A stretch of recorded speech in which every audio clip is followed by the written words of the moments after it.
नमस्कार सभी को, मैं डॉक्टर आयुष पारिक आप सभी का स्वागत है दंगल 3 के वीडियो सॉल्यूशन में। तो आज हम जूलॉजी का जो पोर्शन है जिसमें आपके जो टॉपिक्स आए हैं ह्यूमन रिप्रोडक्शन और रिप्रोडक्टिव हेल्थ, उनके कुछ क्वेश्चंस को डिस्कस करेंगे। हमारा मोटिव रहेगा कि कैसे ये क्वेश्चन सही हो सकता है और कैसे ये क्वेश्चन गलत हो सकता है।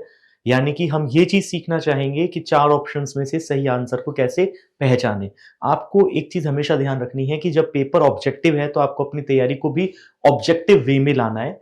कुछ बच्चे एनसीईआरटी को शब्द टू शब्द, वर्ड टू वर्ड लर्न करने की कोशिश करते हैं। अगर आप ऐसे रट्टाफिकेशन करेंगे तो आप कॉन्सेप्चुअल क्वेश्चंस को सॉल्व नहीं कर पाएंगे। आपको उस एनसीईआरटी में लिखे हुए कंटेंट के पीछे का जो कॉन्सेप्ट है वो भी आना चाहिए, और साथ ही साथ आपको एनसीईआरटी की लाइंस को भी अपने दिमाग में रखना है। याद करने की जरूरत नहीं है, वो पेपर में पहले से ही लिखी हुई आएगी।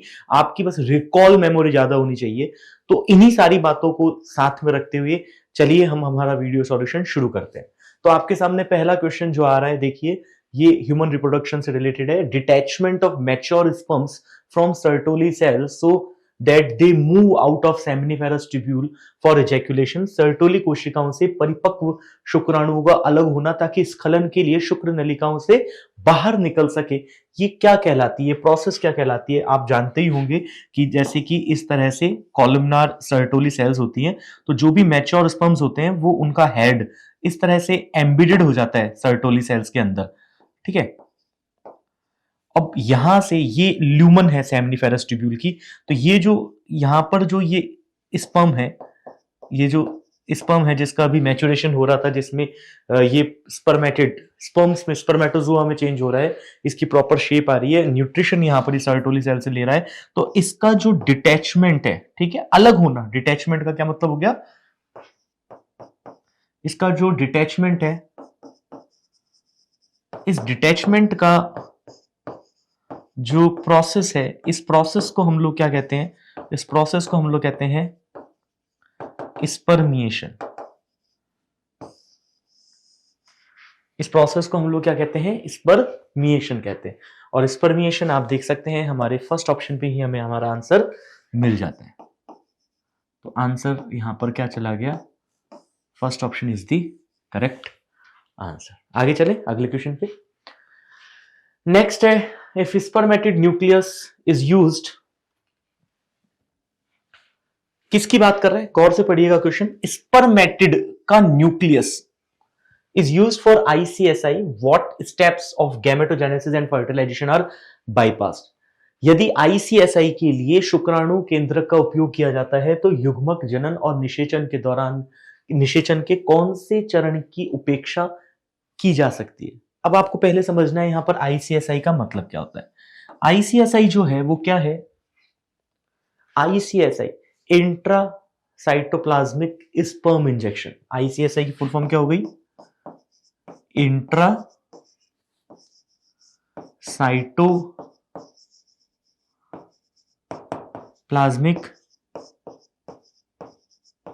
स्पर्म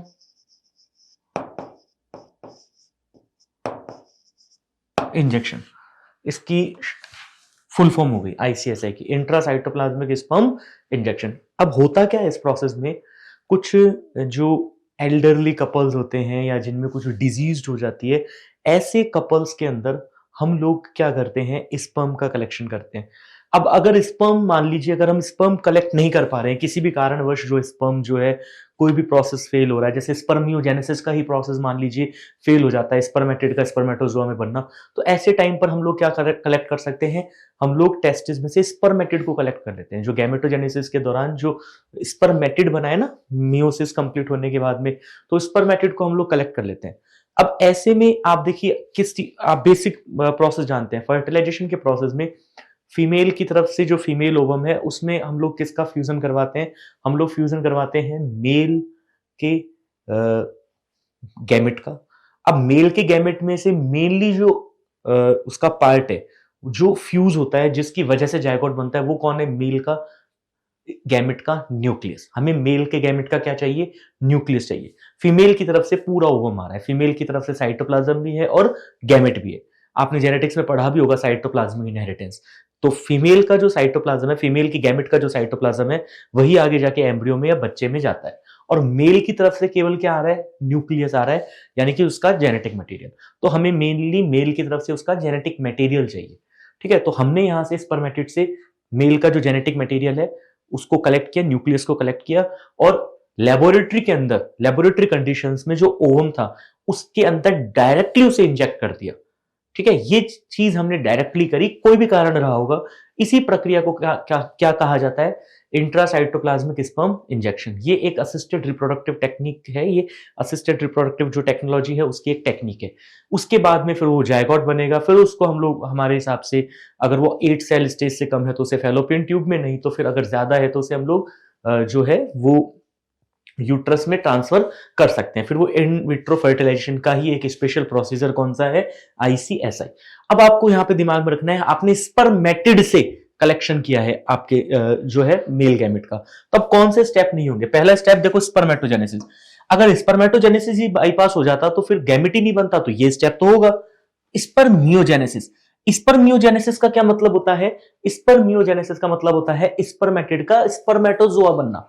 पर हमने यहां पे किसको कलेक्ट किया है, स्पर्मेटिड को कलेक्ट किया है, इसलिए स्पर्मेटोजोआ तो बना नहीं है, तो ये स्टेप बाईपास हो गया। अब स्पर्म है ही नहीं, नेचुरल फर्टिलाइजेशन ही जो है वो यहां पर हम लोग ने खुद ही डायरेक्टली इंजेक्ट कर दिया ओवम के अंदर, तो एक्रोसोमल रिएक्शन की भी जरूरत नहीं है। एक्रोसोमल रिएक्शन आप जानते हैं ना, एक्रोसोम की हेल्प से जो एग की जो मेम्ब्रेन्स होती हैं उसको पियर्स करने की जो प्रोसेस है उसे हम एक्रोसोमल रिएक्शन कहते हैं, जो कि एक फर्टिलाइजेशन का पार्ट है। कैप्सिटेशन आप समझते ही हैं, कैप्सिटेशन फीमेल रिप्रोडक्टिव ट्रैक्ट में जो मैच्योरेशन हो रहा था स्पर्म का वो होना, पर यहां तो हम लेबोरेटरी में डायरेक्टली इंजेक्ट कर रहे हैं तो वो तो होगा ही नहीं, तो कैप्सिटेशन भी नहीं होगा। सिनगैमी का क्या मतलब होता है, न्यूक्लियस का फ्यूजन, मेल गैमेट का फीमेल गैमेट के न्यूक्लियस के साथ फ्यूजन, ये तो होगा तभी तो जाके जायगोट बनेगा, तो सिनगैमी तो होगी। क्या चीज नहीं होगी, बी नहीं होगा, सी नहीं होगा, डी नहीं होगा, और बी सी डी आपका सेकंड ऑप्शन में दे रखा है, इसलिए हमारे पास यहां पर आंसर क्या आ जाता है, second option is the correct answer. आगे चलते हैं।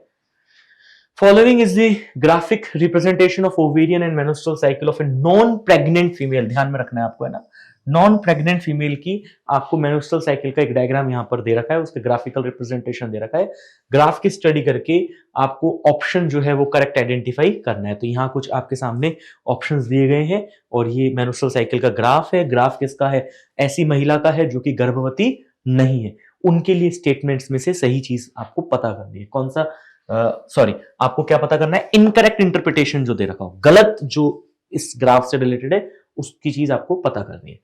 In the mid-cycle, positive feedback effect of progesterone on pituitary increases LH secretion. पहला ही स्टेटमेंट आप देख सकते हैं गलत हो जाता है। साइकिल के मिड में ये कह रहा है कि प्रोजेस्ट्रॉन के पॉजिटिव फीडबैक की वजह से एलएच का सिक्रेशन बढ़ता है, बल्कि आप बहुत अच्छे से जानते हैं एलएच सर्ज की वजह से ग्रेफियन फॉलिकल रप्चर होती है, उसके बाद वो कॉर्पस ल्यूटियम में बदलती है, देन प्रोजेस्ट्रॉन बढ़ता है, और प्रोजेस्ट्रॉन का नेगेटिव फीडबैक की वजह से एलएच और एफएसएच का लेवल क्या हो जाता है, थोड़ा डाउन हो जाता है। इसने उल्टा लिख दिया, तो पहला स्टेटमेंट यहां पर हमारा इनकरेक्ट हो गया। फिर आगे क्या बोल रहा है, फॉलिकुलर फेज में एस्ट्रोजन जो है वो रिपेयर करता है एंडोमेट्रियम ऑफ यूट्रस को, किसके थ्रू, प्रोलिफरेशन के थ्रू। आप यहां देख भी सकते हैं प्रोलिफरेटिव फेज यहां पे लिखा हुआ है, ये बात आपकी क्या हो जाती है, सही हो जाती है। एस्ट्रोजन की वजह से जो शेडिंग हुई थी एंडोमेट्रियम की मेन्स्ट्रुएशन के दौरान, वो वापस से उसकी ग्रोथ क्या होती है, शुरू होती है, या उसका ऐसे मान लीजिए उसका रिपेयर शुरू होता है। Ovarian cycle is initiated by hormones produced by corpus luteum only. ये कह रहा है कि जो ओवेरियन साइकिल है वो केवल कॉर्पस ल्यूटियम के हार्मोन्स के द्वारा इनिशिएटेड होती है। गलत बात है, आप जानते हैं गोनेडोट्रोपिन्स भी होते हैं एंटीरियर पिट्यूटरी से निकलने वाले, एफएसएच और एलएच। तो सी स्टेटमेंट भी क्या हो गया, गलत। SCG stimulates the formation of corpus luteum, SCG stimulates the formation of corpus luteum and also stimulate it to release progesterone and estrogen in the menstrual cycle। देखिए HCG क्या है, ह्यूमन कोरियोनिक गोनेडोट्रोपिन। ये कह रहा है कि इसकी वजह ये इनिशिएट करता है कॉर्पस ल्यूटियम का फॉर्मेशन। ये बात आप जानते हैं कि गलत है। कॉर्पस ल्यूटियम जो है उसको मेंटेन रखने के लिए शुरू में LH आता है मेन्स्ट्रुएशन साइकिल, मेन्स्ट्रुअल साइकिल के अंदर, और यहां पर बात किसकी हो रही है, नॉन प्रेग्नेंट फीमेल की हो रही है। तो एससीजी तो किन में आएगा, प्रेग्नेंट फीमेल में आएगा, और उसका काम क्या होगा, वो कॉर्पस ल्यूटियम को मेंटेन रखेगा प्रेगनेंसी के शुरू के 3 महीनों तक, ताकि कॉर्पस ल्यूटियम प्रोजेस्टेरोन का लेवल हाई रखे एक प्रेग्नेंट फीमेल में। तो ये बात यहां पर डी वाली क्या हो जाती है, गलत हो जाती है। ठीक है, progesterone is essential for maintenance of endometrium in luteal phase, बिल्कुल सही बात है। ल्यूटियल फेज में आप देख सकते हैं प्रोजेस्टेरॉन जो है कॉर्पस ल्यूटियम की वजह से जो निकल रहा था वो एंडोमेट्रियम की लाइनिंग को मेंटेन रखने में क्या करता है, हेल्प करता है। तो ये बात क्या है, सही है। Negative feedback mechanism of progesterone estrogen decreases the secretion of LH and FSH during luteal phase. Luteal phase जो है ओव्यूलेशन के बाद वाला फेज है, वहां पर प्रोजेस्टेरॉन और एस्ट्रोजन का सीक्रेशन जो हाई है वो हाइपोथैलेमस को एक तरह का नेगेटिव फीडबैक देता है, जिसकी वजह से हाई एंटीरियर पिट्यूटरी से निकलने वाले गोनेडोट्रोपिन्स एफएसएच और एलएच उनका लेवल क्या रहता है, डाउन रहता है। तो ये वाली बात भी आपकी सही है। गलत यहां पर अगर आप लोग देखें ACD, ये गलत है और ये हमें फोर्थ ऑप्शन में मिल जाता है, इसलिए हमारा यहां पर सही आंसर क्या गया, fourth option is the correct answer. आगे चलते हैं। आफ्टर फर्टिलाइजेशन HCG, निषेचन के बाद HCG ह्यूमन कोरियोनिक गोनेडोट्रोपिन, ठीक है, stimulates estrogen and progesterone synthesis by corpus luteum of pregnancy so that their levels remain high.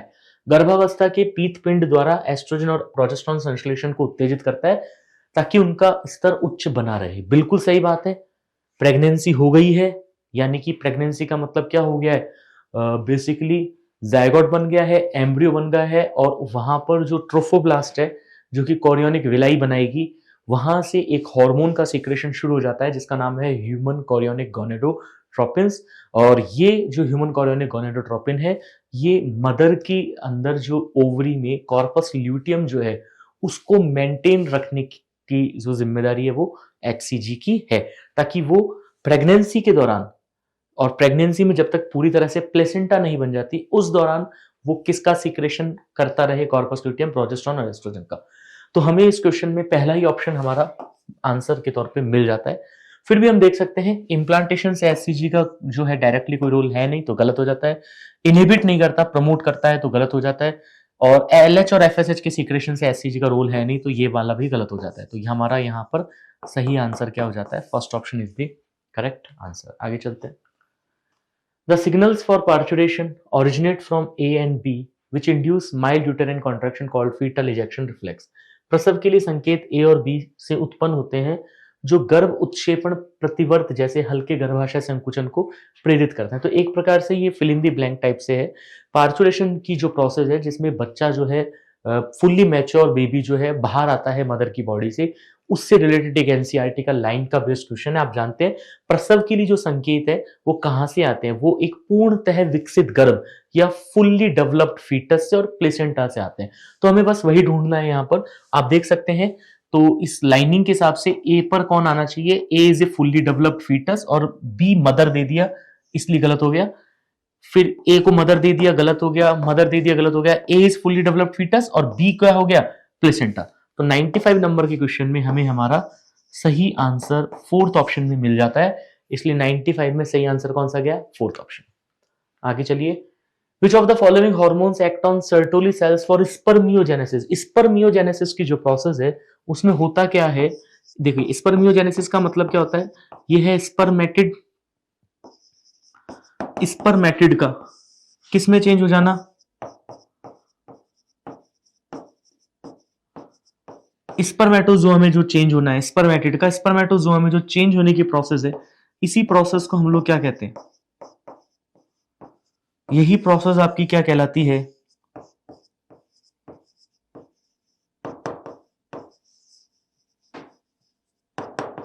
Spermiogenesis कहलाती है। यही प्रक्रिया क्या कहलाती है, स्पर्मियोजेनेसिस, जिसमें स्पर्मेटिड किस में बदल जाता है, स्पर्मेटोजोआ में बदल जाता है, और यही प्रक्रिया क्या कहलाती है, स्पर्मियोजेनेसिस कहलाती है। ठीक है, तो स्पर्मियोजेनेसिस की प्रोसेस में जो हार्मोन हेल्प करता है वो आपने पढ़ा भी होगा, एनसीईआरटी की लाइन है, एफएसएच हार्मोन जो है स्पर्मियोजेनेसिस की प्रोसेस में हेल्प करता है। तो आप ढूंढ सकते हैं यहां पर एफएसएच सेकंड ऑप्शन में आपको मिल जाता है, इसलिए इस क्वेश्चन का आंसर हम लोग क्या दे देंगे, second option is the correct answer. अब आपको गलत कथन चुनना है, इनकरेक्ट स्टेटमेंट यहां पर चूज करना है। कह रहा है कि टर्शरी फॉलिकल जो है उसमें एक फ्लूइड फिल्ड कैविटी होती है जिसको हम एंट्रम कहते हैं। ये बात एकदम सही है, ठीक है, जो ओवरी के अंदर डायग्राम दे रखा है ना, वहां से क्वेश्चन है। Follicular atresia, the follicles regresses in the ovary. Follicular atresia एक प्रोसेस है जिसके अंदर फॉलिकल्स जो है डीजनरेट होने लगती हैं फीमेल की ओवरी के अंदर। सबसे ज्यादा जो फॉलिकुलर एट्रेसिया या फॉलिकुलर डीजनरेशन होता है वो बर्थ से लेके प्यूबर्टी के टाइम तक बहुत सारी फॉलिकल्स जो है वो डीजनरेट होती हैं।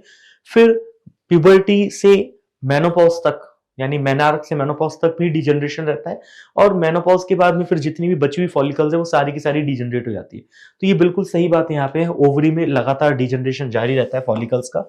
एंडोमेट्रियम को ये कह रहा है कि इनर मोस्ट लेयर है यूट्रस की, शेड होती है मेन्स्ट्रुएशन के दौरान, सही बात है। जोना पेल्यूसिडा को इसने बोला है ए सेलुलर लेयर, और ये कह रहा है कि इसको कौन सीक्रेट करते हैं, ग्रेनुलोसा सेल। बस आंसर इसी वजह से गलत हो गया, ग्रेनुलोसा सेल सीक्रेट नहीं करेंगी, एग जो है वो खुद सीक्रेट करेगा जोना पेल्यूसिडा को। इसीलिए हमारा यहां पर अगर हम लोग देखें इनकरेक्ट स्टेटमेंट हमारा फोर्थ हो जाएगा, और हम लोग यहां पर आंसर क्या लगाएंगे, fourth option is the correct answer. 98 number का क्वेश्चन, एनसीईआरटी की लाइनें आपके सामने यहां पर लिखी हुई है। जो पॉपुलेशन वाला जो पूरा आपका जो टॉपिक है उसको अगर आपने पढ़ा होगा तो बिल्कुल सही स्टेटमेंट जो है ए नंबर का है, आप देख सकते हैं वहां से एनसीईआरटी की एग्जैक्टली लाइन है। सेकंड स्टेटमेंट आइडियल कॉन्ट्रासेप्टिव के लिए है, ये भी एक एनसीईआरटी की लाइन है कि वो यूजर फ्रेंडली होना चाहिए, इजीली अवेलेबल होना चाहिए, इफेक्टिव होना चाहिए, रिवर्सिबल होना चाहिए, और उसका कोई साइड इफेक्ट नहीं होना चाहिए। तो ये भी एग्जैक्टली लाइन है। सी वाला स्टेटमेंट अगर आप लोग देखोगे तो बिल्कुल वहां पे ही आपको ये लाइन मिल जाएगी कि वर्ल्ड पॉपुलेशन 2 बिलियन थी 1900 में और 6 बिलियन हो गई, एग्जैक्टली लाइन है, इसमें कुछ समझाने वाला कोई कॉन्सेप्ट है नहीं। ऐसे ही आप डी पढ़ोगे तो निरोध की बात की गई है। निरोध एक आप जानते हैं बैरियर मेथड है, मेल कॉन्डम का एक पॉपुलर ब्रांड एनसीईआरटी बताती है, पर यहां पर गलती क्या कर दी, फीमेल बोल दिया, इसलिए डी वाला हो जाता है आपका इनकरेक्ट। फिर से अगर आप लोग ई वाला देखोगे तो एग्जैक्टली एनसीईआरटी की लाइन है, यहां पर जो पॉपुलेशन के बारे में बताया हुआ है ये आपका सही हो जाता है। तो अगर आप इसको देखोगे तो हमारा केवल एक ही स्टेटमेंट गलत है, कौन सा, डी वाला। और पूछा क्या है कि इनकरेक्ट पूछा है, और इनकरेक्ट पूछा है तो एक गलत है, एक कहां दे रखा है, फोर्थ में, इसलिए हमारा आंसर क्या हो जाएगा यहाँ पे, fourth option is the correct answer. आगे चलते हैं। Which of the following is correctly matched event occurring during menstrual cycle. आतर चक्र के दौरान होने वाली निम्नलिखित में से कौन सी घटना सुमेलित है, मतलब मेनस्ट्रुअल साइकिल में कौन सा एकदम सही मैच दे रखा है। जैसे कि फॉलिकुलर फेज में कह रहा है ग्राफिन फॉलिकल का मैचुरेशन हो जाता है, तो पहला ही हमें यहां पर सही मिल गया, सही तो पूछा है आपसे, करेक्ट मैच। कह रहा है ल्यूटियल फेज में एफएसएच पीक पर चला जाता है, नहीं, एफएसएच और एलएच के लेवल तो डाउन हो जाते हैं, क्योंकि ल्यूटियल फेज में कौन हाई हो जाता है, प्रोजेस्टेरोन। मेन्स्ट्रुएशन में कह रहा है कि पेरीमेट्रियम का शेडिंग होती है, पेरीमेट्रियम झड़ती है, नहीं, कौन सी झड़ती है, एंडोमेट्रियम, अंतःस्तर। ओव्यूलेटरी स्टेज में कह रहा है कि प्रोजेस्टेरोन पीक पे चला जाएगा, ओव्यूलेटरी जो स्टेज है उसमें एलएच आपको पीक पर देखने को मिलेगा, उसी वजह से ग्राफिन फॉलिकल रप्चर होगी, तो ये भी हो गया हमारा गलत। तो सभी में से आंसर यहां पर कौन सा हो गया, first option is the correct answer. आगे चलते हैं। नेक्स्ट है, which part of the sperm is filled with enzymes that help in fertilization of ovum. Ovum के फर्टिलाइजेशन में कौन हेल्प करता है, तो आप जानते ही हैं इस तरह से, अगर स्पर्म का अगर आप लोगों ने डायग्राम देखा भी होगा तो यहां पर इस तरह से एक मिडिल पीस आ जाएगा, मिडिल पीस के बाद में एक इस तरह से हेड आ जाएगा, और एक चीज इसके पास में आएगी ऊपर की तरफ, और ये पार्ट कहलाएगा एक्रोसोम। और ये जो एक्रोसोम है ये गोल्जी बॉडी का मॉडिफिकेशन है, और इसमें आपको डिफरेंट तरह के एंजाइम्स मिलेंगे जो एक्रोसोमल रिएक्शन में या कहीं ना कहीं जो फर्टिलाइजेशन की प्रोसेस है या जो निषेचन की प्रक्रिया है उसमें शुक्राणु की सहायता करते हैं। तो यहां पर आपको बस एक्रोसोम ढूंढना है, तो 100 का आपको कहां मिल गया, फोर्थ ऑप्शन में मिल गया, इसलिए हमारा सही आंसर कौन सा गया, fourth option is the correct answer. आगे चलते हैं। आपको मैचिंग करनी है यहाँ पे कॉलम फर्स्ट की किसके साथ में, कॉलम सेकंड के साथ में। यहां पर थोड़ा सा आप इसको कॉलम सेकंड कर लीजिएगा, है ना, ये कॉलम सेकंड है, ठीक है। चलिए, तो कॉलम फर्स्ट की कॉलम सेकंड के साथ में अगर हम लोग मैचिंग करें तो मेनार्क जो है आप जानते हैं फर्स्ट मेनस्ट्रुअल साइकिल जो फर्स्ट मेनस्ट्रुएशन जो होता है उसको कहते हैं। अब फर्स्ट मेनस्ट्रुएशन यहां पर दिखा रखा है बिगिनिंग ऑफ मेंसेस, यानी आतर्व चक्र की शुरुआत। तो रजोदर्शन हम क्या लगा सकते हैं, ए में, सेकंड। रजोनिवृत्ति, रजोनिवृत्ति मतलब मेनस्ट्रुअल साइकिल बंद हो गई, यानी कि सीजेशन, सीजेशन का मतलब क्या है, रुक जाना, ठीक है। तो ये कहां दे रखा है, फर्स्ट में, तो बी के सामने क्या आ जाएगा, फर्स्ट। हिस्टेक्टोमी, हिस्टेक्टोमी का मतलब क्या है, यूट्रस को सर्जरी के द्वारा हटा देना, यानी surgical removal of uterus. Surgical removal of uterus कहां दे रखा है, फोर्थ ऑप्शन में दे रखा है। और बधियाकरण, यानी बर्धियाकरण मतलब कास्ट्रेशन का मतलब क्या हो गया कि टेस्टिस को ही रिमूव कर देना सर्जरी के द्वारा, तो ये कहां दे रखा है आपका, ओके सॉरी, ये थर्ड पर दे रखा था, तो यहां पर थर्ड आ जाएगा। और डी के सामने कौन सा आ जाएगा, फोर्थ आ जाएगा। तो 2 1 3 4, 2 1 3 4 आपको ढूंढना है। तो आप देखो यहां पर आप ढूंढ सकते हो 2 1 3 4, 2 1 3 4 आपका फर्स्ट ऑप्शन में ही आपको आंसर मिल गया, इसलिए आंसर क्या चला जाएगा, first option is the correct answer. Next है choose the incorrect statement with respect to lactation. स्तनपान के संदर्भ में गलत कथन चुने। ठीक है, गलत कथन चुनना है। ऑक्सीटोसिन को कह रहा है मिल्क लेट डाउन हार्मोन, सही बात है, oxytocin milk let down hormone है। मिल्क लेट डाउन एक न्यूरो एंड्रोक्राइन रिफ्लेक्स है, सही बात है, एक न्यूरो एंड्रोक्राइन इसलिए क्योंकि जब बच्चा निप्पल्स को सक करता है तो सेंसरी स्टिमुलेशन हाइपोथैलेमस में जाता है, देन फिर वहां से ऑक्सीटोसिन निकलता है, जिसकी वजह से मिल्क जो है वो निप्पल्स के थ्रू बाहर आता है मेमोरी ग्लैंड से। तो बिल्कुल इस प्रक्रिया को हम न्यूरो एंडोक्राइन रिफ्लेक्स कह ही सकते हैं। कोलोस्ट्रम को इनिशियल सिक्रेशन कहा गया है, जो कि मेमोरी ग्लैंड से आता है आफ्टर पार्थुरेशन, सही बात है।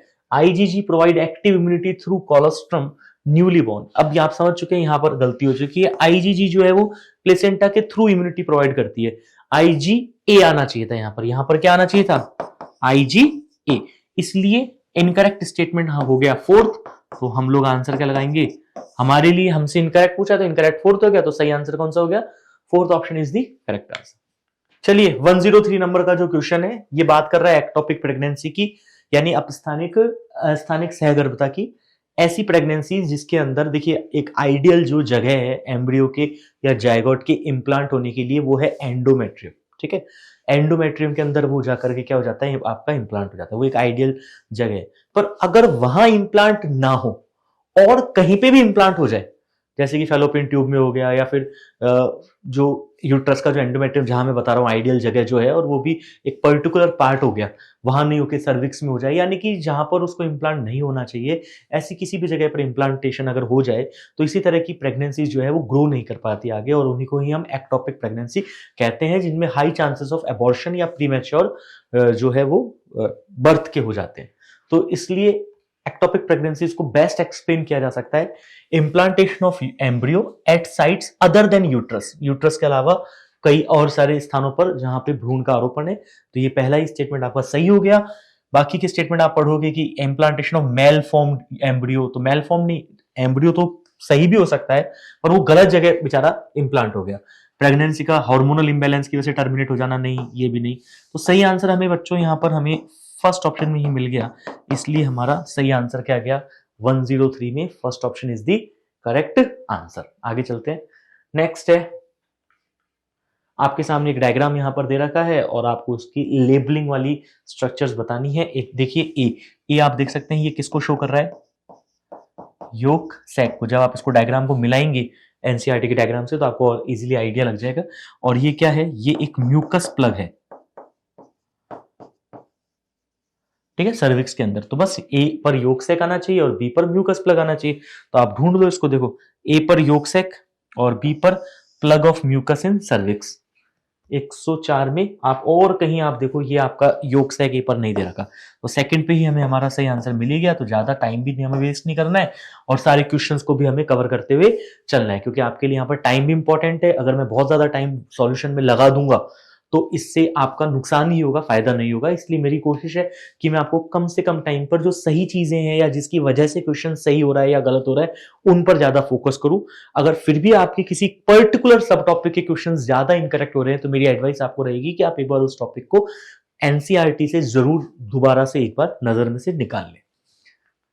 105 पर हम लोग आते हैं। यहाँ पे कॉलम फर्स्ट को कॉलम सेकंड से मैचिंग आपको करनी है।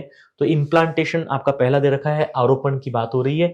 इम्प्लांटेशन का मतलब क्या है, ब्लास्टोसिस्ट का, ठीक है, ब्लास्टोसिस्ट का एंडोमेट्रियम के अंदर धस जाना, एम्ब्रियो में एंडोमेट्रियम के अंदर उसका इम्प्लांट हो जाना या उसका एक तरीके से उससे जुड़ जाना, जो प्रोसेस है वो क्या कहलाता है, इम्प्लांटेशन कहलाता है। तो आप अगर मिलाएंगे तो एक के लिए कौन आना चाहिए, ए के सामने आना चाहिए फोर्थ। सेमाइनल वेसिकल्स या जो है बेसिकली शुक्राशय, हम ये किसे कहेंगे, तो शुक्राशय जो सेमाइनल वेसिकल्स हैं, ये जो सीमन के अंदर जो सेमाइनल प्लाज्मा होता है उसका 60% पार्ट बनाती है, उसका मेजर पार्ट बनाती है, और इनका जो सीक्रेशन होता है उसमें हमें फ्रक्टोज भी देखने को मिलेगा। तो हम ऐसे कह सकते हैं कि सेमाइनल वेसिकल्स क्या है, ये फ्रक्टोज का सीक्रेशन करती हैं, secret fructose containing fluid present in semen. तो बी के सामने क्या आना चाहिए, बी के सामने आना चाहिए थर्ड।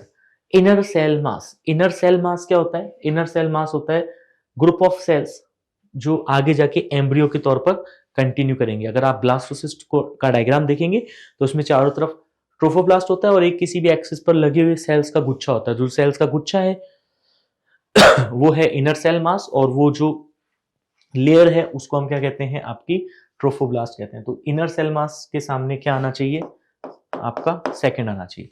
और डी पर कौन है, क्लीवेज, और क्लीवेज जो है वो क्या है, क्लीवेज बेसिकली जो जायगोट के माइटोटिक डिवीजन है जिसमें ओवरऑल साइज क्या रहता है, सेम रहता है, बट नंबर ऑफ सेल्स जो है वो बढ़ते रहते हैं। तो यहाँ पे क्या आना चाहिए आपका फर्स्ट।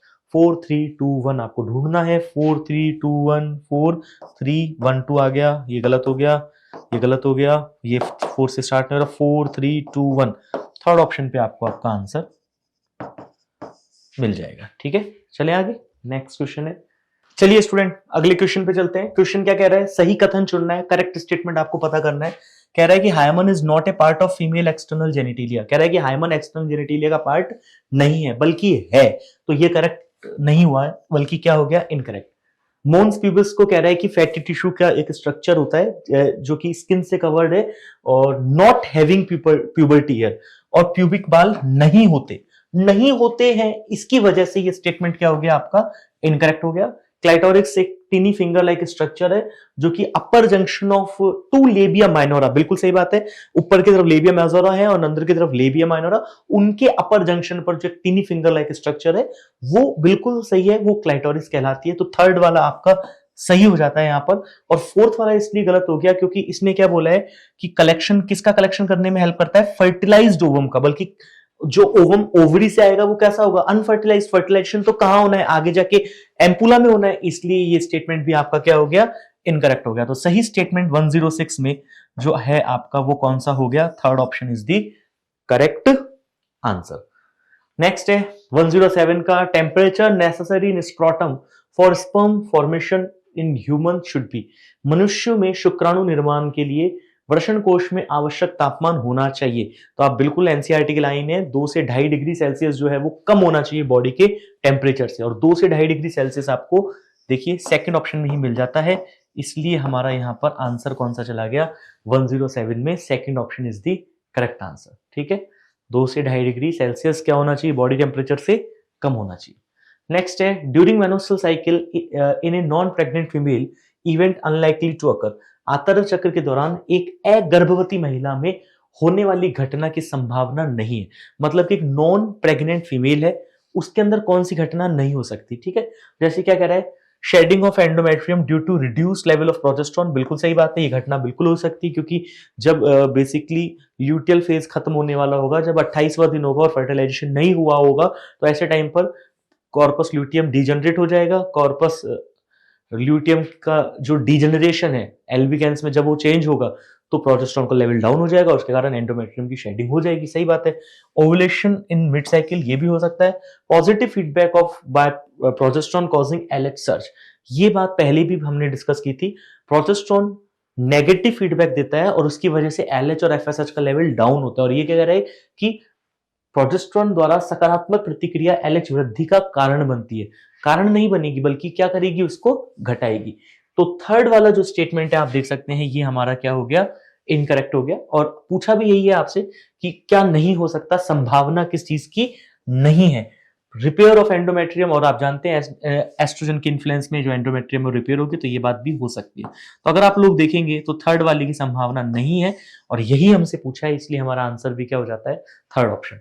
आगे चलते हैं, नेक्स्ट जो है आपका क्वेश्चन बहुत आसान सा क्वेश्चन है। सेल्स जो प्रेजेंट है इंटरस्टिशियल स्पेस में सेमिनिफेरस ट्यूब्यूल के, जो कि स्टिमुलेटेड होते हैं एंड्रोजन बनाने के लिए, किसके द्वारा, यानी कि लीडिक सेल्स की यहां पर बात की गई है। लीडिक सेल्स को कौन सा हार्मोन स्टिमुलेट करता है, तो देखिए गोनेडोट्रोपिन्स जो है वो 2 प्रकार के हैं, एफएसएच और LH.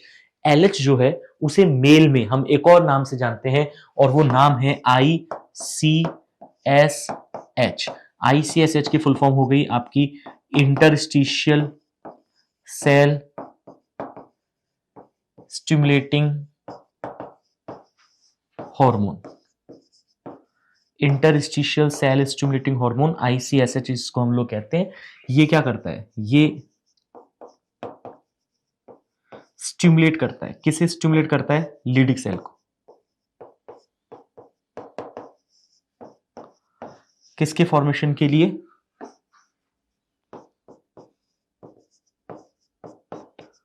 For the secretion of